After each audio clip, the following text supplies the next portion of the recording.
Ron, bakit naman ganun? Ba't biglaan yung nangyari sa pamangkin mo? Hindi ko nga rin alam eh. Pero pag nalaman ko, sinong gumawa nun sa pamangkin ko, baka bago siya makulong, ganun din gawin ko sa kanya. Ron, grabe talaga ginawa sa pamangkin mo, no? Walang awa yung gumawa nun sa kanya. Kaya nga din eh. Pero walang lihim na hindi nabubunyag. Mahuhuli din yun. Kaya nga Ron, yung Diyos na bahala para magkaroon ng ustisya yung pamangkin mo. Ikaw, Ben, may nalaman ka ba sa gumawa sa pamangkin ni Aaron? Hoy, Ben, parang kaganina ka pa tulala. Ano nangyari sa'yo? Wala tin. May niisip lang ako. Tinatanong kita kung may alam ka ba sa nangyari sa pamangkin ni Aaron.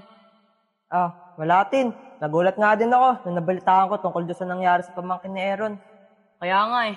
Kaya pala isipan sa atin kung sino gumawa nun sa pamangkin ni Aaron. Nga pala, asan si Badong?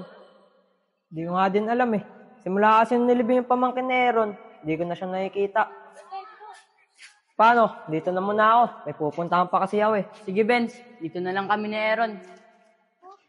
Ron, ano kaya nangyari dun kay Arbenz? Parang balisa. Hindi ko alam dun. Hindi naman ganun dati yun eh. Nakapanibago. Hayaan mo, Ron. Baka may problema lang yun. Sige, Tin. Dito na ako. Aalis kasi kami ng pinsan ko eh. Kasi kasuhin namin nangyari sa pamangkin ko. Sige, Ron. Sana, mabigyan na ng hustisya yung gumawa sa pamangkin mo. Sige, Tin. Di talaga ako mapakali. Parang may kutob ako dun kay Arben. Puntahan ko nga siya sa bahay nila.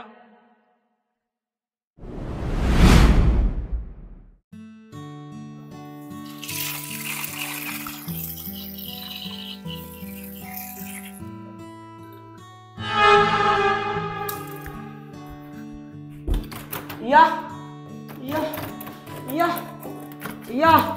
Parang awa mo na. Wala akong kasalanan sa'yo. Nagsabi ka na ng totoo sa pamilya ko. Titigilan na kita. Iya! Huwag kang lalapit! Iya! Iya! Si Arben yun ah! Arben! Oh, Arben! Ano nangyari sa'yo? Arben! Si Iya. Paparamdam sa akin. Di ko na alam gagawin ko. Arben! Umamin ka nga! May kinalaman ka ba sa pagkamatay ni Iya? Oo, Tin. Si Badong talaga pumatay kay Iya. Ano? Si Badong? Ang kapal na mukha niya. Kaya pala hindi siya pumupunta dito. Nakipaglibing pa siya. Tin, tulungan mo ako. Kaya ko madamay dahil wala akong kasalanan. Sige Arben, hindi ka madadamay. Bukas na bukas, punta tayo sa mama ni Iya. Magsabi ka lang sa kanya ng totoo. Sige, Tin. Maraming salamat. Naginip na naman pala. Siguro, kailangan ko na makausap si Bado ngayon para sabihin ko sa kanya na sumuko na siya.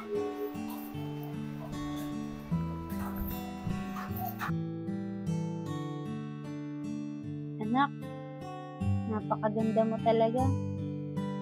Pero alam ko, masaya ka na kung nasan ka man ngayon. Sana, lagi mo kaming gabayan ni tatay at ng ate mo.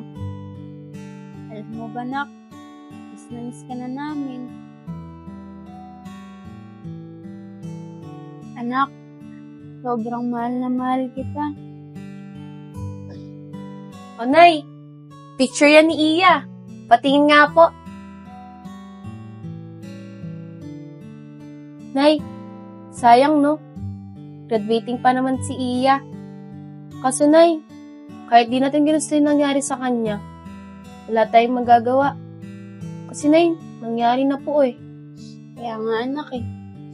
Nangihinayang lang din talaga ako. Siguro, kung nabubuhay pa yung kapatid mo, ipagmamalaki na naman niya sa akin na nasa top honor siya. Kaya nga po Nay eh. Sobrang talino niya at ang galing niya pa po. Worth it po yung pagpapaubaya ko sa kanya na siya na lang po yung pag-aralin niyo. Kasi Nay, alam ko naman po na hindi niyo kami kayang pagsabayin sa pag-aaral. Kaya naiintindihan ko po yun, Nay. Salamat anak ha, at naiintindihan mo kami ng tatay mo. Pero huwag ka mag-alala, nagsisikap naman yung tatay mo eh, para makaahon tayo sa hirap. Oo naman, Nay. Naiintindihan ko po kayo ni tatay. Di ba nga po sabi ni Iya, na kapag nakapagtapos siya ng pag-aaral, babawi po siya sa atin. Siguro, Nay, kung nandito pa po si Iya, tapos tupad niya po lahat ng gusto niya, sigurado ako, Nay, na siya na po yung magpapaaral sa akin. Kaso, Nay, wala na po si Iya eh. Hindi niya na po magagawa. Oo anak, ay hindi sabi sa akin ng kapatid mo na kapag nakapagtapos siya ng pag-aaral at nakahanap ng magandang trabaho, ikaw naman daw yung pag-aaralin niya para matupad mo rin yung mga pangarap mo sa buhay. Hayaan niyo, Nay. Pag nakapasok po ako sa pag-aaral, sisikapan ko pong makatapos para ako na po yung tutupad ng mga pangarap ni Iya para sa atin. Maraming salamat talaga anak ha. Hindi kami nagkamali ng tatay niyo sa pagpapalaki namin sa inyo ni Iya. Kasi napakabuti ng mga puso niyo at napakamapagmahal niyo sa magulang. Pinsan!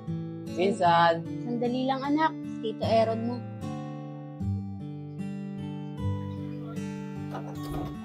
Ay Kim, ikaw pala yan. Asa si Sedi? Aaron, si Sedi, pumasok. Alam mo naman na kapag hindi siya pumasok, wala kaming kakainin. Galing kasi ako kanina sa munisipyo. Wala pa rin daw suspect doon sa kaso ni Iya. Ganun ba, Aaron? Mukhang matatagalan talaga tayong makamit yung hustisya para sa anak ko. Huwag tayo mag-alala, Kim. Ginagawa naman lahat ng mga pulis para mahuli sa larin. Sana makahanap pa tayo ng ibang ebidensya para mabilis mahuli ang gumawa nito sa anak ko. Hayaan mo, Kim. Tumutulong naman ako eh. Babaka sakali ako na baka may nakakilala sa gumawa kay Iya. Maraming salamat talaga, Aaron ha. Pero pasensya na kayo kung hindi nakakatulong si Sedi sa paghahanap sa suspect. Kasi alam niyo naman na kailangan niya magtrabaho. Wala yun, Kim. Naiintindihan ko naman ang kalagayan nyo. Sige na, dito na ako. Sige, Aaron. Maraming salamat talaga.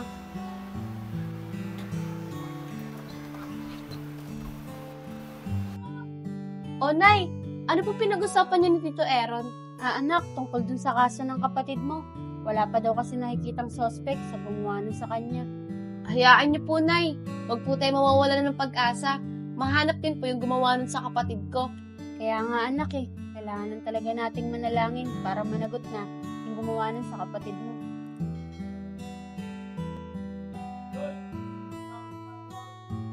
Badong?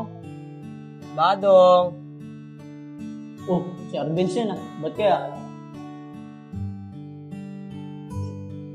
Oh, Benz, bakit? Bakit ka nandito? Dong, pwede ba kitang makausap? Tara, pasok ka dito.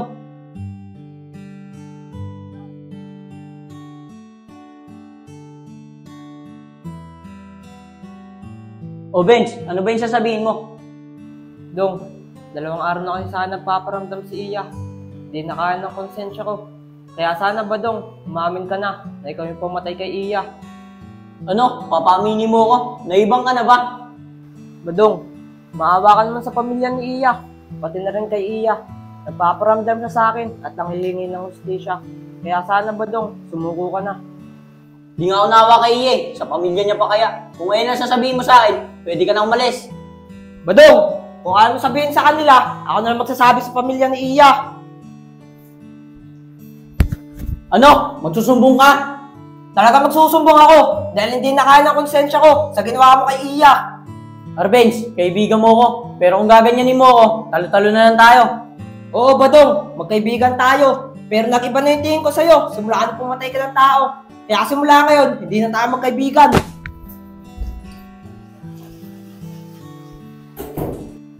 Hindi ako pwede makulong.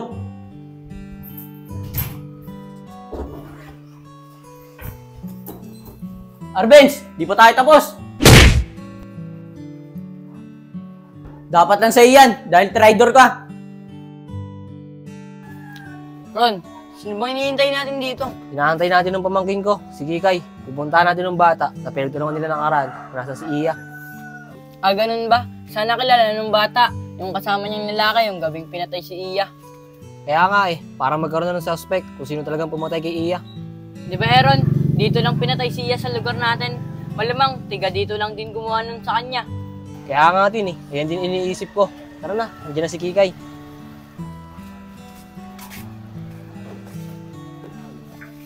Kikay, namumukha mo ba yung bata na nagturo sa inyo nung gabi pinatay si Iya? Opo, Tito. Namumukaan ko po yung bata. Tara na, hanggat maaga pa. Baka sakaling maabutan natin yung batang naglalaro. Sige.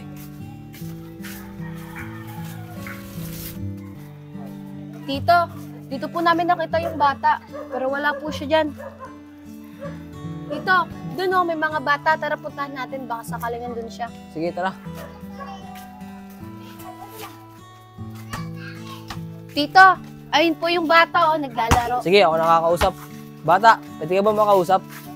Ano po yun? Naglalaro ako dito. Istorbo talaga kayo no?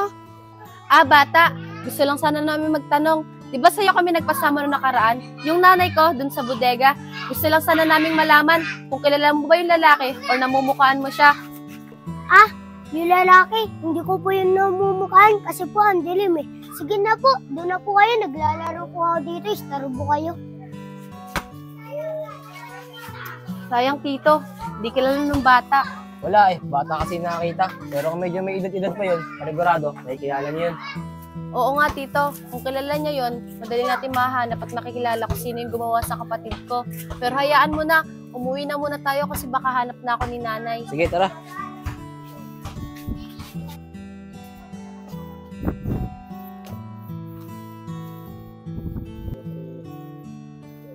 Hindi ka nang alam. Sana boy ka pa.